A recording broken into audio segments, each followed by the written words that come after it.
feel so grossed out. It's really scary. My tiny ear. Hey guys, what's going on? Today we're gonna be lifting and we're gonna get huge. Can you believe it? My hands used to be this small. Hey guys, I'm Tanner and I'm 12 years old. My mom says I'm starting puberty. Mr. President, the asteroid's gonna hit in 17 minutes.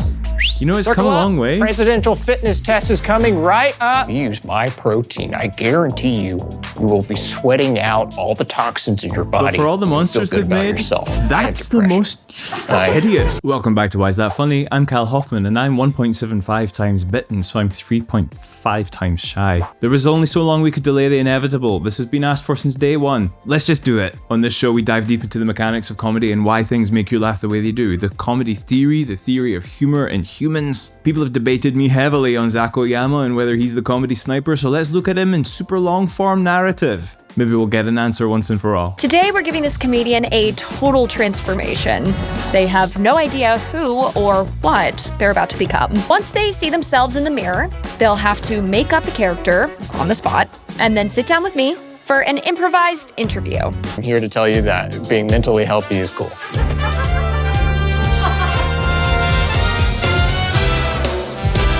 What strikes me is that Zac's ideation for characters is so grounded. A lot of comedians, when they see themselves, seem to want to go in quite an opposite direction. It's quite a jokey sort of thing. A lot of them eventually end up leaning into the characteristics that they're given, but every single one of Zac's things was like commenting on the difference in the size of hands, commenting on the fact that he's huge. I mean, those things are top of mind based on what he's seeing, and then as he's talking, what does that then bring top of mind? Like somebody is super obsessed with getting fit and buff and things, so maybe they're dealing with depression, all that kind of stuff. It's really, really grounded in the obvious of what he's seeing and what he's feeling, and it's not going in a like, oh, I look like this crazy thing, so I'm actually just like a car salesman. I think if I make some guesses about what we're going to see from Zac as a player in this, it's going to be quite grounded in saying the obvious. And that might sound crazy, but when you're doing improv, what is obvious to you isn't obvious to everyone, you know? And you can come out with some wild, crazy things, but I think part of that comedy sniper persona that people apply to him probably does come from just being like, what's the basest thing that the audience is probably feeling in their bones about this situation at the moment, and then just giving that words. I think we're going to see something that is quite grounded from Zac, probably. Let's find out. We all have a story, and some stories need to be shared with the That's different. world. Good evening, I'm Vic Michaelis, back with another edition of Very Important. Woo! Woo! Woo! Woo! Woo! Woo! Woo! Woo! Can I get a little clap? Can I get a little clap? Can I get a little clap? Can I get a little clap? Wow, that was wonderful, actually. Pumping up the energy of the room. I'm seeing a lot of smiles. You're seeing smiles? Sorry? They got masks on. Well, you know, sort of a metaphorical. And so, you know, you can see people's eyes. What is your name? My name's Tommy Shrigley, and I'm here to talk about mental health.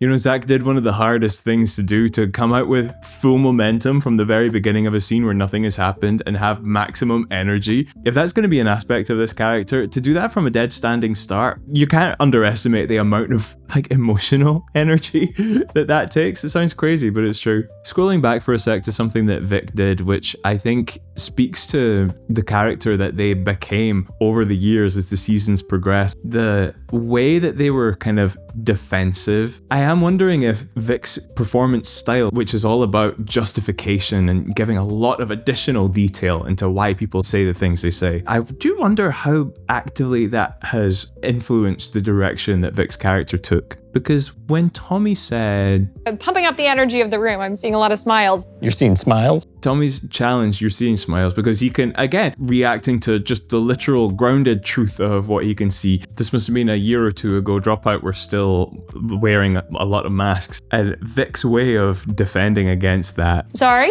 They got masks on. Well, you know, sort of a metaphorical. And so, you can see people's eyes. Vic becomes a character that is known for being detached from what their crew are thinking and feeling. I think a moment like that, they're creating a reality together. And it's so interesting to go back and see the early versions of this character. About 10 years ago, I changed my life. Really? I started thinking about positivity. I started feeling like something's got to change. Okay. And I found it. Where did you find it? I found it in my head. I found it in my heart. I found it in the world. In the world. That is absolutely incredible. And your story is long and expansive. You actually used to be in the military, that's correct? I was in the military for 6 years. Great. Dishonorably discharged. Why did they discharge you? I attacked the wrong side. A friendly fire situation? Friendly fire situation. I was at the canteen.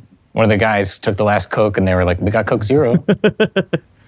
A lot of anger. Listen, I'm trying to get past that time in my life. I see. And so that was a bad beat for old Tommy Sugar. Oh. So 10 years ago. 10 years ago. Oh, yeah, take a sip. Okay. 10 years ago, dishonorably discharged from the military. Discharged. This close to going to jail. And I was feeling really lost. I mean, my uncle's a general, and I will say having some family connections helps. Sure. And it was just feeling like I just didn't have anywhere to go. Yeah. We're getting a lot of establishment of the narrative up front on this one. So in a long form narrative like this, where we're going to spend at least 20 minutes getting to know two characters, we want to see their relationship develop, and we want to have kind of a framework for them to come back to when things start to get crazy. Comedy, it's all contrast between crazy stuff and normal stuff. And that normal stuff needs to be normal enough and stable enough as a repeatable base that is not going to shift like sand underneath our feet. It's going to be consistent enough that when something crazy happens, it stands out as different. If everything is crazy, including the baseline of their narrative, then nothing is going to be crazy. It's going to be so kind of overwhelmingly wild that it just feels kind of mundane, and you're looking around going, what is all of this? So they're doing a lot of work up front here to make it so that Tommy has interesting things happening in his backstory and in who he is now and what he's trying to achieve now, that they can come back to as an automatic grounding, we call it, when we establish that normalcy baseline, to then push back off again from when we go back into the crazy stuff. Now, it's not to say that the details of what he's talking about aren't insane themselves. I was in the military for 6 years. Great. Dishonorably discharged. Why did they discharge you? I attacked the wrong side. A friendly fire situation? Friendly fire situation. Vic is doing their classic adding in details to things. So attack the wrong side could be accidental, right? Friendly fire starting to make it a little bit more pointed. I was at the canteen. One of the guys took the last Coke and they were like, "We got Coke Zero." Zac has followed that lead and taken it in an even more specific direction. Who knows how much of that type of a turn is premeditated on his part, but he's already in the opening looked at the possibility that this guy has dealt with depression, talking about being there to talk about mental health. This is a person with anger issues. This is a person with some real challenges going on. So that, again, would bring that to the top of the well of ideas. You're letting things bubble up naturally and sort of free associating amongst the things that are at the top of that well. And that is such a funny specific of a backstory idea. Friendly fire because somebody took the last Coke. 10 years ago. 10 years ago. Oh, yeah, take a sip. Okay. Super quick side note about the drinking. The improvisers that have a good knowledge of broader comedy theory know you don't want your audience wondering about things. But he's bringing attention to the fact that he can't pick up the drink. He knows his hands are crazy. It's no longer a burden and we're freer to laugh at everything else that's going on. 10 years ago, dishonorably discharged from the military. Discharged. This close to going to jail. And I was feeling really lost. I mean, my uncle's a general, and I will say having some family connections helps. Sure. And it was just feeling like I just didn't have anywhere to go. Yeah. Now, Tommy, you got everybody smiling ear to ear here. I can't tell. Well, it's sort of more of a feeling, and I know them, so I would know that. And so you really have made it your life's mission Let's go back to that, because that is even deeper in than what I said before the first time round about Vic's character. Tommy, you got everybody smiling ear to ear here. I can't tell. Well, it's sort of more of a feeling, and I know them, so I would know that. It's so cool to see the development of Vic's character. It's a rare, ultra rare thing. 9,999 times out of whatever number is one more than that. You're doing it on stage in a closed room in front of a live audience, and it's not being recorded, and no one's going to see it again. And the catchphrase is, no one is ever going to see this ever again. It's just for us. So not only for a whole world's worth of audience members to see Vic as a character, but to see that character come back week after week and season after season and evolve and turn into a really firmly established thing, that is the most unbelievably unique thing. Like, there is almost no one in that position that Vic is in. On this kind of scale, this kind of audience, that is a privileged as heck position that Vic is in. And it's so cool to see the early stages of that and wonder about the improv moves that they're making and how they might have influenced how that character develops over time. That's so cool. Also, I have to say, this is my favorite look of host Vic. For sure, with the ears sticking out and the kind of flat hair and the overdrawn eyebrows, like it makes them look quite sad, which I think really works quite well for the character. I love it. You know, like I said, about 10 years ago, I was feeling really down in the dumps about, taking out my own platoon. You took out your entire platoon? And we're getting past it. Okay. And I was just not feeling good about who I was. And I found that, hey, you don't gotta sit in the dumps. No. You gotta get out of the dumps. Yeah. Are you in the dumps? Am I in the dumps? No, Be honest with yourself, Vic. I watched the show. Are you done with the dumps? Do you watch this show? I watched it. Where? I torrent it. You torrent the show? I torrent the show. But you watched all of it? Watched all of it. Do you think I'm doing a good job? I think you gotta get your head out of your ass. Okay? And I say Right. that with love. Okay. You gotta give yourself a little clap. Come on, get a little clap. Come on, everybody, little clap. Okay. Come on, everybody, give a clap. Okay, clap. Come on, everybody, give Okay. a clap. Okay. Come on, everybody, give a clap. Come on, everybody, get a clap. Come on, Okay. everybody, get a clap. Come on, everybody, get a clap.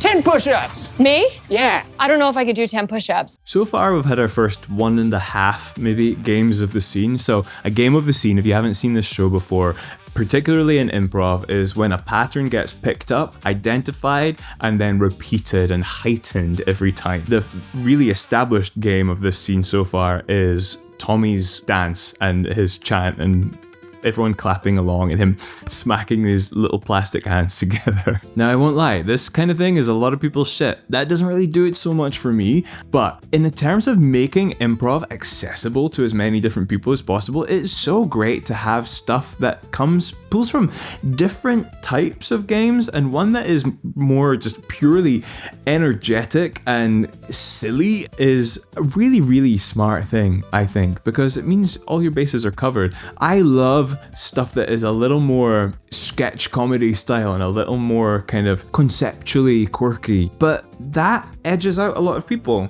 from being included in the sort of target audience for a thing. So I do like seeing this kind of thing in here, even if it's not so much for me. But I said 1.5 games, right? Because we're getting trickles of this backstory of what happened to the platoon, and it's being framed increasingly by Vic. So framing, if you're new to the series, is this hidden secret communication between improvisers where I, as improviser A, say to you, improviser B, I heard the thing that you just said, it's not gone over my head, I'm repeating it back to you, or I'm questioning you on it, or I'm saying, what? That's crazy what you just said. So that you in character hear that, you as a performer know that I, performer, want you to do more of it, and I want to explore that and play with it together. That's why I say it's 0.5 of a game so far, because we haven't seen that killed his platoon thing really reach a full cycle of when that comes back, it's going to be bigger and more detailed and be a bigger laugh, I think.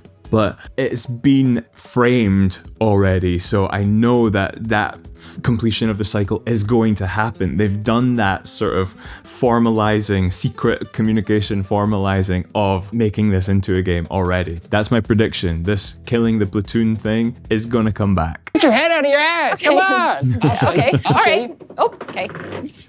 The kind Oh, that's you're up doing them here. on there. Watch this. Watch this. This is Okay. the get out. Bad feelings.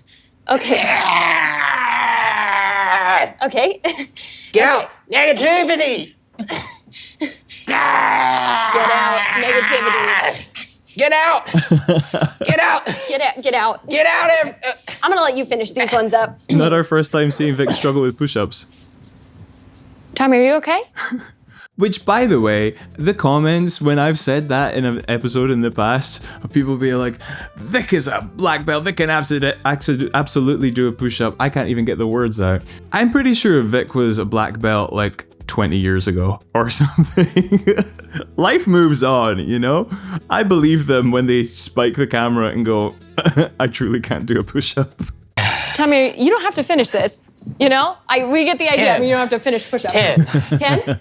That was 10. I can see that you're happy, and that's pretty exciting. Now, you mentioned something earlier, sort of that you have to be healthy in your mind, and you have to be healthy in your spirit and in your heart, right? And physically healthy. We were just hoping maybe we could sort of go through those 3 steps to happiness. I think our viewers would be very interested in figuring out how to be a little healthier themselves. Yeah. Back to the narrative. Very cool move from Vic. So we've had a little bit of big game playing with the song and dance. We've had the setting up of the game with the killing the platoon thing. So let's reground it. We've moved around and we've failed at push-ups. We need something that's a bit normal, so it's not crazy thing. We can have a couple crazy things back to a base reality. It could be in seconds that we go back again to a crazy thing, but that's just enough that there's going to be contrast again between that next crazy thing that happens and this last few seconds of normalcy of what appears to be a regular interview show. Let's start with our mind. How about that? So we have one of your patented items here. So if we can go ahead and take a look. So Tommy, I'm going to hand that right on over to you. Sorry. So, one part of getting out of your head, Sure. or getting out of your mind, getting off that dang phone. Oh yeah. I found that you got to keep your hands busy. Yeah. You got to find ways to distract the busy brain. Well, because that's it, right? I find when I'm not around my phone, I'm just thinking about my phone. Look at this. Look what I made. Did you just knit that? Yeah. Wow, that is something. And what is it? It's the road. What do you mean by that? It's a very short length. Road, also known as the path. What do you mean by that? You see, right now I'm in one square, okay? Okay. And I don't know where to go next. Sure. But I know if I keep plugging away, if I keep knitting it, that road's gonna appear. That road's gonna be a step ahead of me.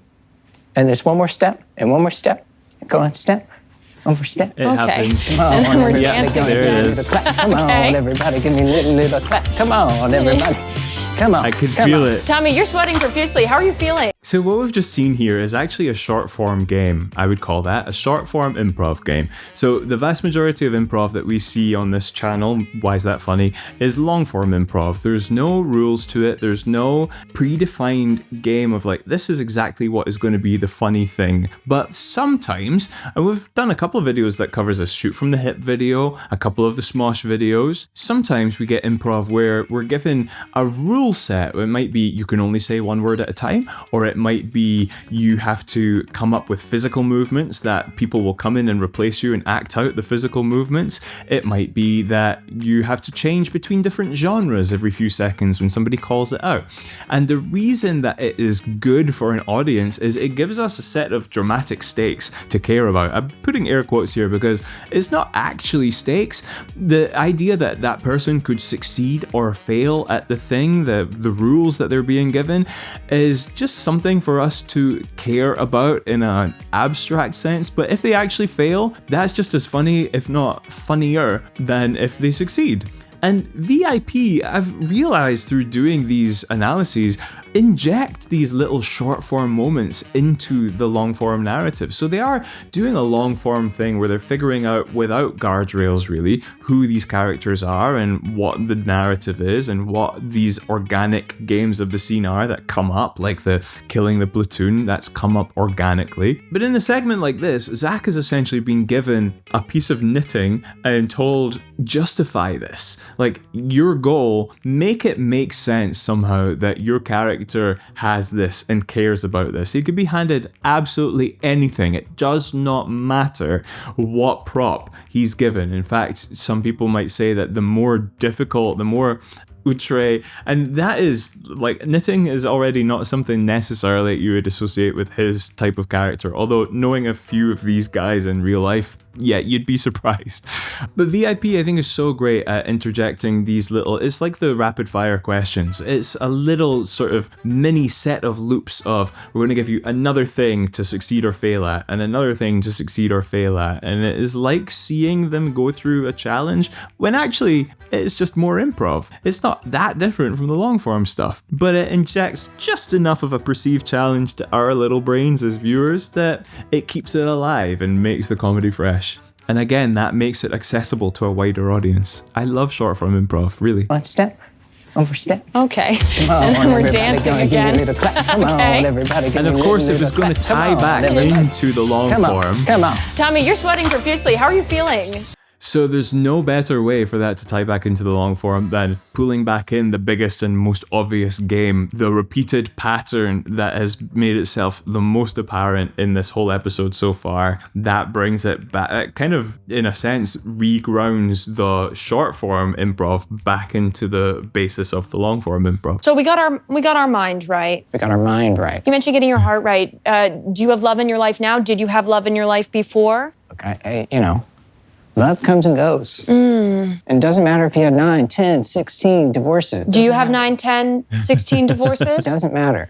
If you have 9, 10, or 16. Do you have 16 divorces, Tommy? You can have 17, you can have 18. Do you have 18 divorces, If you Tommy? have 18 divorces, you've got to keep your eye on who is going to be the 19th person that you marry and you keep in your life. If you've seen past episodes with me of VIP analysis, then you'll know of me talking about if you want an improviser to do something, you better tell them not to do it. This is a different kind of format of that, but it's the same thing. Zac has done it beautifully there, using the words, and it doesn't matter if you have 9, 10, 16 divorces.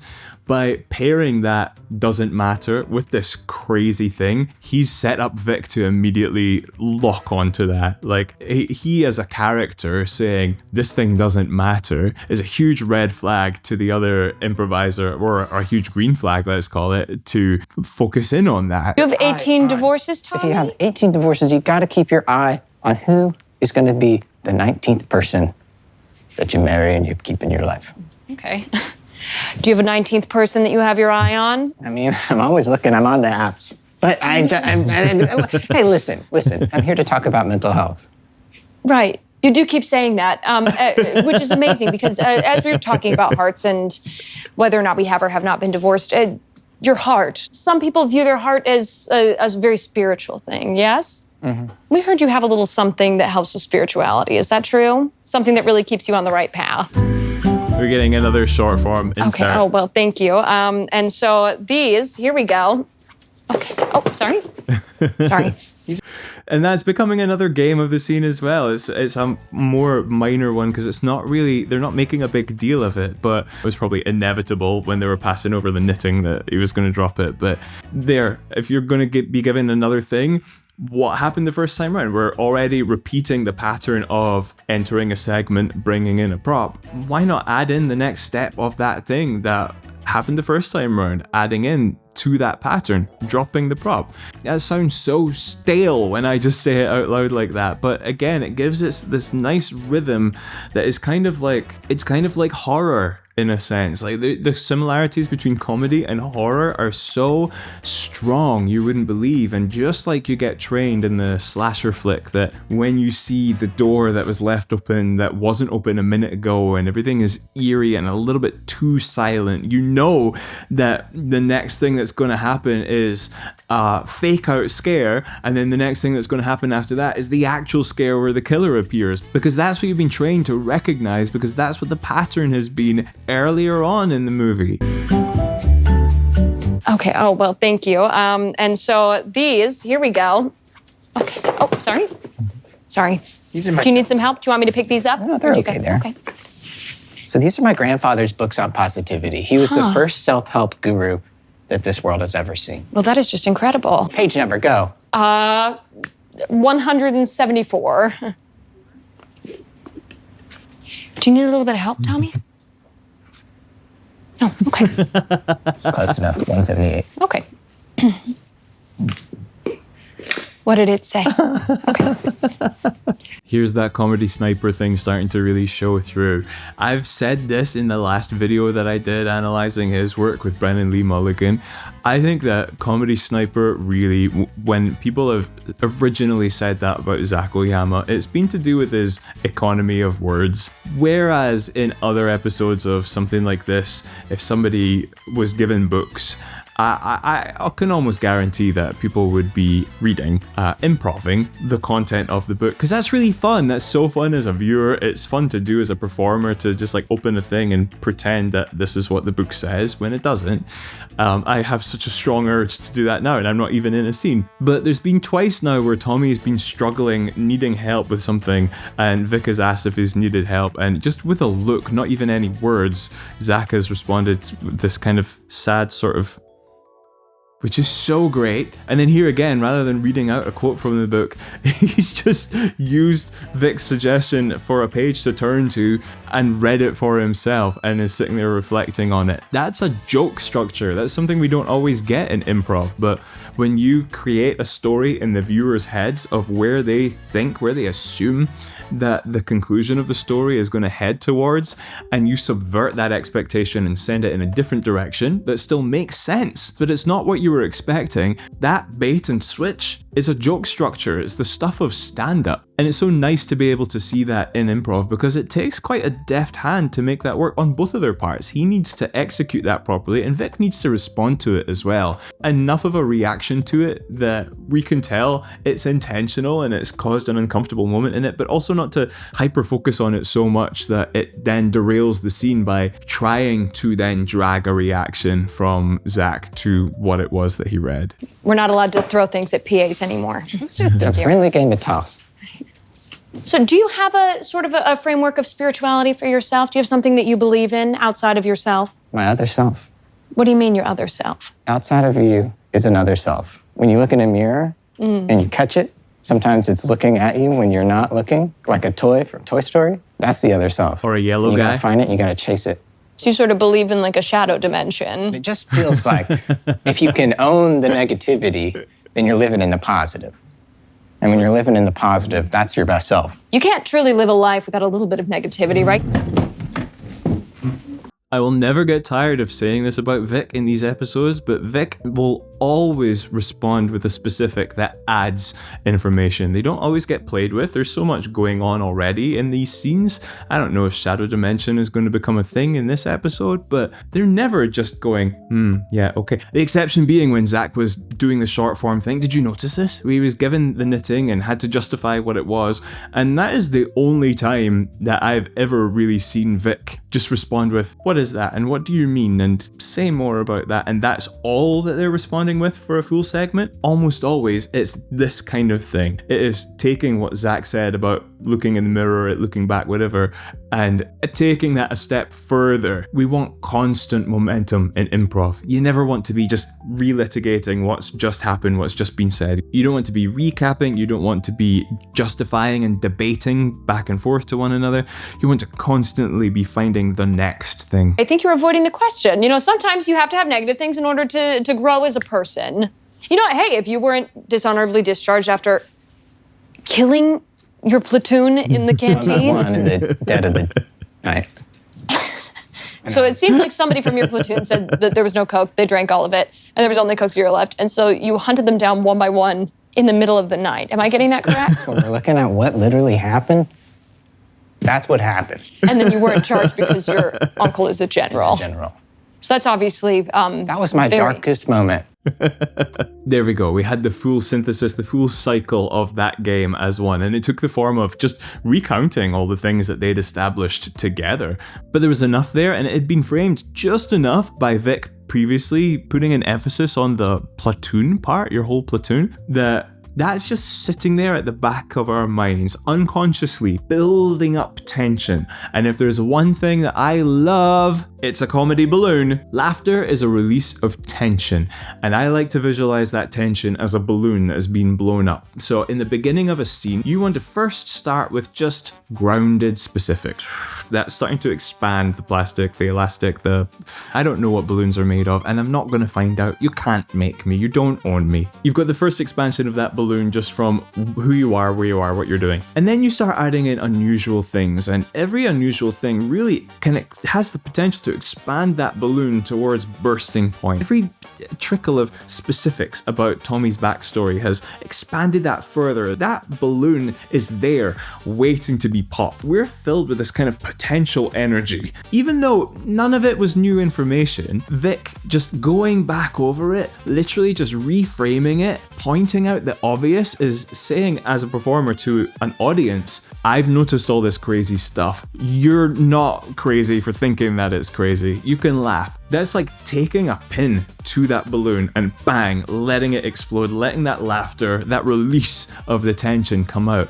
And all comedy is that cycle of tension and release. That's what happened. And then you weren't charged because your uncle is a general. General.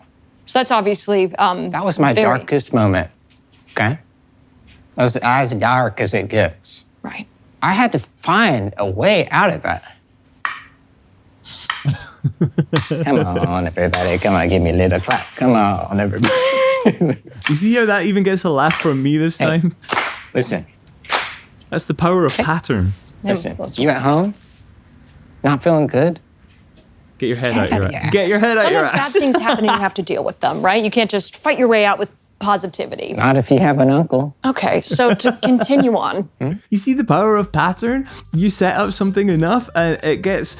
Okay, I'm tuned into it. Comedy coach, right? Yeah, and I'm here to do this job of picking apart and really going way far beyond the level that I would think about this just as an audience member if I wasn't working here. But as an audience member, that stuff that is at the forefront of my mind because I'm tracking it is still at the back of your mind. You're still half expecting him to say, get your head out your ass. You're still expecting him to start doing his little clap dance. And because it's expected, you're building up tension. You've got your own balloon slowly just on a trickle feed of air, filling up and filling up, ready to be popped when the thing comes back again. Sometimes bad things happen and you have to deal with them, right? You can't just fight your way out with positivity. Not if you have an uncle. Okay, so to continue on, your entire platoon, your uncle helps you. Yeah.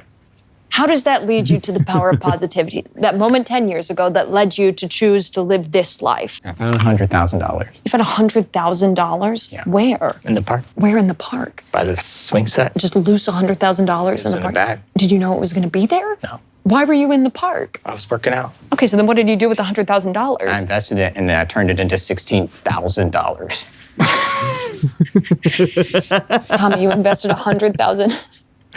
Tommy, you invested 100.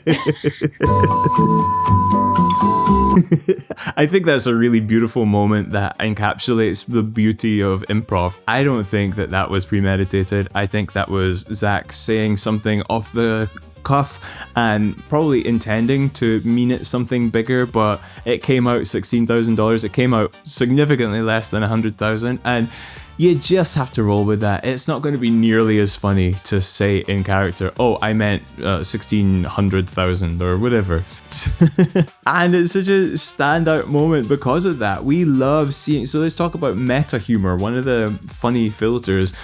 Understanding the behind the scenes, I want to call it for want of a better word, of what's happening in that moment is something that's so unique to improv in how that's done. We're seeing the performers live. Like our favorite moments of Saturday Night Live, which is vast majority not improvised, it's scripted and rehearsed. Our favorite moments so often are still when the people break, when they laugh. It's no coincidence that after this became kind of a worldwide phenomenon, the show, the VIP show, started including break moments in more of their episodes, because that's great for social media, because we love to see humanity. We love to see stuff that is real, especially in a world now where we're surrounded by AI created stuff, whether that's in the actual videos we're seeing or just like the scripts, the concepts. It can feel like there's very little that's human at the moment, but all improv is full of stuff like this. The majority of it gets edited out of Make Some Noise and Very Important People. If you love this, particularly if you love it enough to be watching an analysis of it, please go and find an improv show in your area. Check it out in person. It is an incredible vibe, because the audience, just by being witness to stuff like this and how the audience responds to it, is a part of the shaping of the show. And it's so great. So they're going to do the improv thing and they're going to commit to this $16,000, this loss of an investment, because there's no other option in improv. Tommy, you turned $100,000 into $16,000? And then from there, everything was gravy. It sounds like that $16,000 is what you used to start your new company. Exactly. And that new company really embodies that third tenet, and sort of the most important tenet to you, it seems like, which is physical health. Yes? Physical health. And so we have a little something. That and another one of There we these go. short formy sections. Okay, so I'm just going to tell you what I'm looking at here. This looks like a protein powder, perhaps something. That 3-part framework has been really useful for this episode. Zac really is doing a very grounded type of performance here, saying the obvious thing and relating it back to what has been established with this character before. But a lot of that has involved very heavy backstory and a lot of like derailment kind of on Tommy Shrigley, the character's part, of trying to avoid. There's this whole subtext here with his character that he's not dealt with the anger issues, he's not dealt with the emotional problems he's portraying that he has. So every time we delve into that aspect of him, we have this framework that's been set up right at the very start of mind, heart, and body. Clearly I haven't been paying that much attention, but what I have noticed is that there are these 3 wellness tenets and they've all had props, and that's been a really great way to just nudge things back on a set of rails to keep traveling in one unified direction, even with those diversions that are happening around us. I don't like how the music's different. Okay, so I'm just going to tell you what I'm looking at here. This looks like a protein powder, perhaps, something like Yeah, that. it's got everything you need. I want to say that this is sort of a construction paper label, and then underneath it looks like a Kirkland brand. I had $16,000. What do you want me to do? Okay, wait, so I'm going to go ahead and give this to you, and maybe you can tell the folks about this protein powder. So, vitamin D. Ooh. It's got all you. It's got. Did I say vitamin A? Look at that. Are you just eating it loose? I don't like to do a whole scoop. I like to do dots Okay. as the day goes on. And you don't even need water with it. That's what I discovered. Water's bad for you, by the way. Okay, you don't have to. Right. You're choking, Tommy. Listen, you got to get out of your own way. Do you feel like you're in your own way? Answer honestly. Are you in your own way? Yes. Wow. I didn't even know I was going to say that. Sounds like you're. Good timing. I'm pausing just as he's picking the bottle up again. Improvisers talk about Chekhov's gun more than drama students talk about Chekhov's gun, I think. It's this stage concept where if you in theatre see a gun in the first act, then it has to be fired by the third act. We have a similar thing in improv. If something has been established, like we're on stage, we're just in a black box theatre, a couple chairs, no costumes, so we can be wherever we want, and we're routinely in really crazy, bizarre things. We could be on on like a skydiving plane. We could be in space. We could be on a pirate ship. It's so unbelievably common in amateur improv to see that kind of thing be set up. Like, oh, we're here ready for the skydive, but to just for the whole scene to be deliberations around the skydive, and for the skydive itself never to actually happen, because it's scary for you as an improviser, right? Like, how am I going to manage that? What's going to happen after that? That's going to totally derail the scene, throw us into something different. But you don't want your audience to have to think much. You want to address the elephant in the room. So if you've set up that you're about to skydive, then you damn better skydive, because your audience are going to come with you on that skydive, and you're going to discover something new. And you're going to take that question of like, will they, out of the audience's head. If you've been handed a tub of protein powder, then you better start consuming that protein powder, and they don't have shakers to hand. So of course he's going to do DOPS, did he call it? I somehow never realized until I saw the subtitle for that I don't think that's a word, but I knew exactly what he was talking about. That felt like a word to me. And he's picking it up now. I think he's going to give it to Vic. So they're following the fun. They're seeing the opportunity to do something and going, I don't care how derailing this is going to be. We're going to make that work. We're going to figure out how that all makes sense together, because we have to do the fun thing. It's going to be less fun if we don't do the fun thing, obviously. It's like your mind's not right, so it seems like you need to get your body right. Oh, wow. You trust me. I mean, as well as I can trust anyone, I suppose. Hey, okay. I need you to believe in yourself. Okay, yeah, I believe in myself.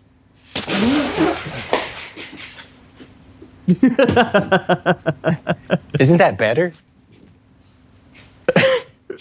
Isn't that better? Don't you feel better? Don't you feel a lot better now? Don't you feel good? Don't you feel better? Don't you feel a lot better? Oh my! I feel better. Do you feel better? So much better.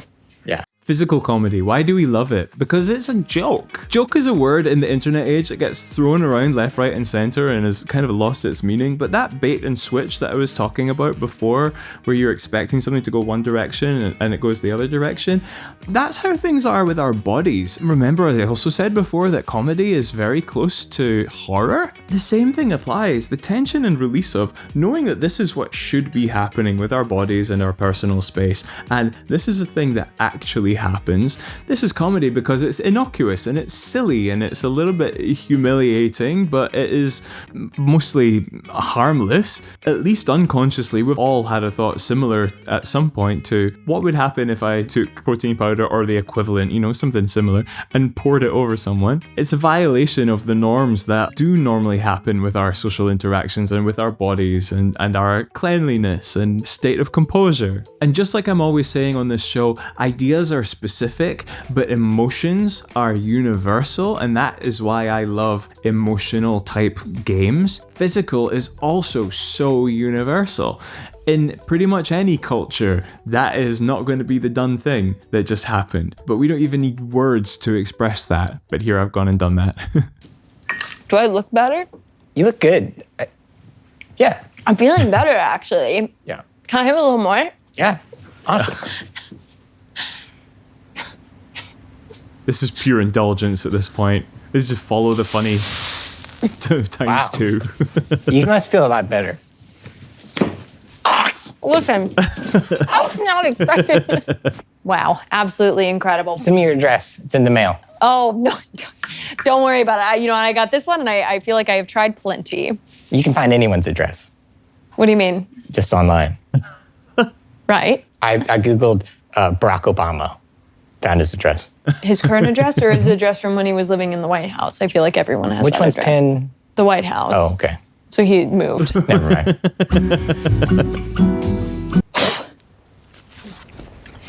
What is your greatest strength?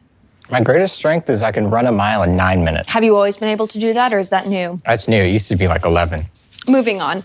What is your biggest weakness? 2 miles, 35 minutes. Your biggest weakness is running 2 miles in 35 minutes? Yeah. I really plateau at the 1 mile. So you can run 1 mile in 9 minutes and 2 miles in 35 minutes. And that's sort of standard every I time you gassed run? after the first mile. Well, what about 3 miles? 16 minutes. So wait, if you decide to run 3 miles, you can do it in 16 I have minutes. to know ahead of time. If you decide to run 3 miles, you can do it in 16 minutes. 16 minutes. But if you're doing 2, it's 35. 35. And 1, it's 9 9 minutes. minutes. Dare I ask for? I've never tried it. So maybe that's your next challenge. Okay. It's really everywhere. Now, I wouldn't call that a game of the scene, but that was a perfectly executed bit. You have to have a lot of self-restraint as an improviser, as a pair of improvisers to do that and not frame it and then put it away and then return to it, have it all executed in one tight cycle. But if you had a game of a scene where you say the thing about the miles and the times are totally off, and then the other person frames it and is like, what? The times are totally off. And then you kind of justify it and then you put it to bed and then it comes back as a thing. Imagine that distilled right down into just like exploring, pointing out, and then expanding on the craziness of that situation and doing that twice over, 2 full cycles of that there. That's really expertly done. I actually want to watch that again because we've had the explanations of full games of the scene at this point. Just watch this back and see if you can see how that's all distilled down into this one single moment. It's really expert. What is your greatest strength? My greatest strength is I can run a mile in 9 minutes. Have you always been able to do that, or is that new? That's new. It used to be like 11. Moving on. What is your biggest weakness? 2 miles, 35 minutes. Your biggest weakness is running 2 miles in 35 minutes? Mini framing. I really plateau at the 1 mile. So you can run 1 mile in 9 minutes and 2 miles in 35 minutes. Recapping. And that's sort of standard every I time you gassed run? after the first mile. Well, what about 3 miles? 16 minutes. Expanding. So wait, if you decide to run Framing. 3 miles, you can do it in 16 I have minutes. to know ahead of time. If you decide to run 3 miles, you can do it in 16 minutes. 16 minutes. But if Recapping. you're doing 2, it's 35, 35. and 1, it's 9 9 minutes. minutes. Dare I ask for? I've never tried it. So maybe that's your next challenge. Okay. It's really everywhere. Every one of those is a little expansion and a pop of a balloon. Every time Tommy says a new thing, 3 miles, 16 minutes, that expands. And every time Vic says, wait, that's crazy, that 2 miles is 36 minutes and 3 is 16 minutes, that's pinprick to the balloon, bang, explode. Then recapping all of what's just been covered, that's re-expanding it again. Tommy adding the next crazy differential, that's expanding it to its limit. And then Vic going, wait, it's just that word, wait, bang. That is the explosion of the balloon. That is our cycle of comedy condensed into its most pure form. So great. Dream job if money weren't a factor. Being in the military. Is your entire family military or just your uncle? My uncle, my dad, my mom was a pilot. In the military? No. Why? What branch were you? Can I ask? Coast Guard. What is life about to you, though, Vic? What is life about to me? What is life about to you? When are you going to get your head out of your ass? My head's not in my ass. Listen, I have heard so many people answer this question. And at the end of the day, I think the purpose of life is finding what the purpose of life is to you. What is that? It's a gift. For me? It's the meaning of life. And I think you'll find that it resonates with all of us. Come on, clap. everybody. Give me a little clap. I knew it. That's what that says. What does it say?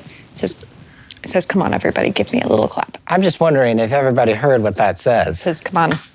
It's the game of the scene. Come on, everybody, give me a little clap. Come on, everybody, give me a little clap. Come on, everybody, give me a little clap. Come on, everybody, give me a little clap. Come on, everybody, just give me a clap. Come on, everybody, just give me a little clap. Come on, There's everybody, that just dance give that me a Vic is little doing. clap. Come on, everybody, just give me a clap. Come on, everybody, just give me a clap. Come on, everybody, just give me a little clap. Come on. Come on. All right, everybody, that is our show. I've been Vic Michaelis. That's our reminding show, you to be as true to if- yourself, unless you'd rather be somebody else. Good night. I think I could do about 50 you can see the now. edges of this. No, where? You can see really the early stages of this. I wonder where in the season this episode is filmed. That's our show is something that we call out at the end of an improv show live on stage. for Vic to call out, and that's our show. Literally call that out at the end of the set there. Well, I mean, that's got me calling it a set, because that's what we would call it if it was on stage. That's pure improv instinct kicking in. I'm pretty sure they don't shout that out at the end of any other episodes in Very Important People, and that's our show. So there you have it. I think that's kind of what I was expecting from Zac Oyama. It was a performance that was very technical, but very understated at the same time. There wasn't much that was wild coming up other than what was free association from the obvious stuff at the top of his mind, stuff that was clearly linked into the guy's obsession with mental health, or just accidents that Zac made while he was talking. Again, is Zac the comedy sniper? I guess if by sniper you mean economy of words and choosing what he says in a very economical way? Yeah. But what did you think? Did you learn something? Did I miss something? Leave a comment, let me know. 90% of my regular viewers are not subscribed, so if this is you, please subscribe. It's going to help the channel a lot. I'll see you soon, and until next time, keep laughing.